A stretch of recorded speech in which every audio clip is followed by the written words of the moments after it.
राजकुमारीची अदलाबदली. खूप वर्षांपूर्वीची गोष्ट आहे. सूर्यनगर नावाचे एक समृद्ध आणि सुंदर राज्य होते. त्या राज्याचे राजा उदयन आणि राणी सुमित्रा अतिशय दयाळू आणि न्यायप्रिय होते. ते नेहमी प्रजेच्या भल्याचा विचार करत असत. मात्र त्यांना अपत्य नव्हते. राजा राणीने अनेक वर्षे देवाकडे अपत्यासाठी प्रार्थना केली. शेवटी त्यांच्या प्रार्थना फलद्रूप झाल्या आणि राणीने एका सुंदर कन्येला जन्म दिला. संपूर्ण राज्यात आनंदाचा उत्सव साजरा झाला. परंतु त्याच रात्री जेव्हा सर्वजण गाढ झोपले होते, तेव्हा कमला नावाच्या दाईने राजकुमारीला चोरून नेले. तिने हे कृत्य लोभापोटी केले होते. राणीच्या मोठ्या बहिणीने, जिला स्वतःला अपत्य नव्हते, मत्सराने कमलाला पैसे देऊन राजकुमारी चोरायला सांगितले होते. कमलाने राजमहालाजवळ राहणाऱ्या एका गरीब शेतकऱ्याची नवजात मुलगी उचलली आणि ती राजकुमारीच्या जागी ठेवली. राजकुमारीला त्या गरीब शेतकऱ्याच्या घरी ठेवले. राजा आणि राणीने त्या शेतकऱ्याच्या मुलीला आपलीच मुलगी समजून प्रेमाने वाढवले. त्या मुलीचे नाव सुमन ठेवले. दुसरीकडे खरी राजकुमारीला गरीब शेतकरी दिनू आणि त्याची पत्नी गंगा यांनी आपलीच मुलगी समजून वाढवले. त्यांनी तिचे नाव राधा ठेवले. राजमहालात वाढलेली सुमन लहानपणापासूनच घमेंडी आणि आळशी होती.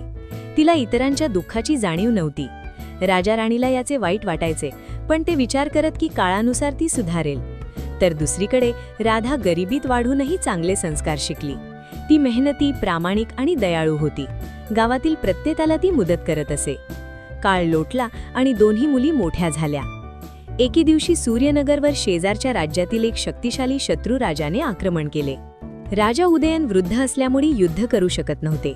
सुमनला तर युद्धात काहीच रस नव्हता. राज्यात घबराट पसरली. तेव्हा गावात राहणारी राधा पुढे आली. तिने गावकऱ्यांना एकत्र केले आणि धैर्याने लढण्याचा निर्णय घेतला. तिच्या शौर्याने आणि बुद्धिमत्तेने तिने शत्रूला पराभूत केले.